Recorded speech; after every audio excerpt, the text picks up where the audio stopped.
ಬೆಂಗಳೂರು ಅರಮನೆ ರಸ್ತೆ ಅಗಲೀಕರಣ ಯೋಜನೆಗೆ ಸಂಬಂಧಪಟ್ಟಂತೆ ಟಿಡಿಆರ್ ರಸ್ತೆ ವಿಸ್ತರಣೆಗೆ ಸಚಿವ ಸಂಪುಟ ನಕಾರ ಮಾಡಿದೆ. ಇವತ್ತು ಟಿಡಿಆರ್ ವಿಸ್ತರಣೆ ಆಗಬೇಕಾಗಿತ್ತು, ಆದರೆ ಟಿಡಿಆರ್ ವಿಸ್ತರಣೆ ಮಾಡೋದಕ್ಕೆ ಸಚಿವ ಸಂಪುಟ ನಕಾರ ಮಾಡಿದೆ.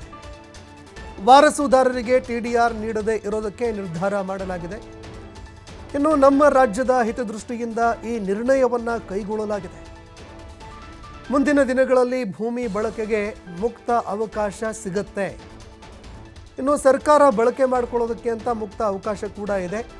ಬಳಕೆ ಮಾಡಿಕೊಳ್ಳುವಂತಹ ವೇಳೆ ನಿರ್ಧಾರ ತೆಗೆದುಕೊಳ್ತೀವಿ ಅಂತ ಎಚ್.ಕೆ. ಪಾಟೀಲ್ ಹೇಳಿಕೆ ಕೊಟ್ಟಿದ್ದಾರೆ.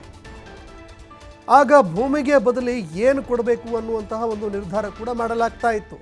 ಸುಪ್ರೀಂನಲ್ಲಿ ಅರ್ಜಿಗಳ ವಿಚಾರಣೆ ಇನ್ನೂ ಬಾಕಿ ಇದ್ದಾವೆ. ಆ ಕಾರಣಕ್ಕಾಗಿ ತುರ್ತಾಗಿ ಈ ನಿರ್ಧಾರ ಕೈಗೊಂಡಿದ್ದೀವಿ ಅಂತ ಎಚ್.ಕೆ. ಪಾಟೀಲ್ ಹೇಳಿಕೆ ಕೊಟ್ಟಿದ್ದಾರೆ.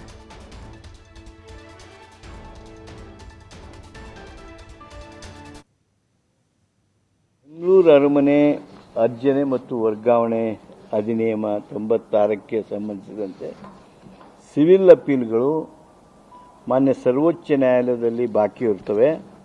ಇದರಿಂದಾಗಿ ಟಿಡಿಆರ್ ವಿತರಿಸಿದರೆ ಅಕಸ್ಮಾತ್ ನಾವು ತಗೋಬೇಕು ಅಂತ ಟಿಡಿಆರ್ ವಿತರಿಸಿದ್ವಿ ಅಂತ ತಿಳ್ಕೊಳ್ರಿ, ಸದರಿ ಟಿಡಿಆರ್ಗಳನ್ನು ಹಿಂಪಡೆಯೋದು ಸಾಧ್ಯ ಆಗೋದಿಲ್ಲ.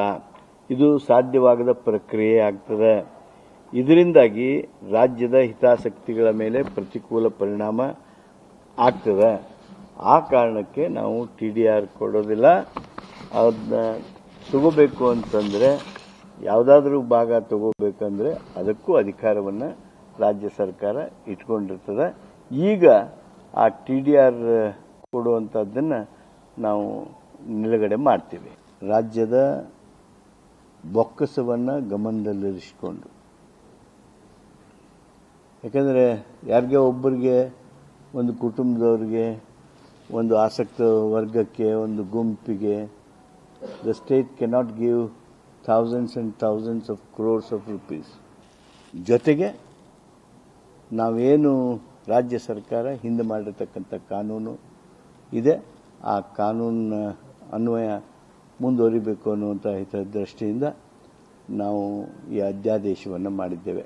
ಕಾಂಟ್ರಡಿಕ್ಟರಿ ಅಲ್ಲ, ನಾವು ನಮ್ಮ ಸರ್ಕಾರ, ನಮ್ಮ ರಾಜ್ಯದ ಹಿತದೃಷ್ಟಿಯಿಂದ ನಾವು ನಿರ್ಣಯ ತೆಗೆದುಕೊಂಡಿದ್ದೇವೆ. ಬೆಂಗಳೂರು ಅರಮನೆ ಅರ್ಜನೆ ಮತ್ತು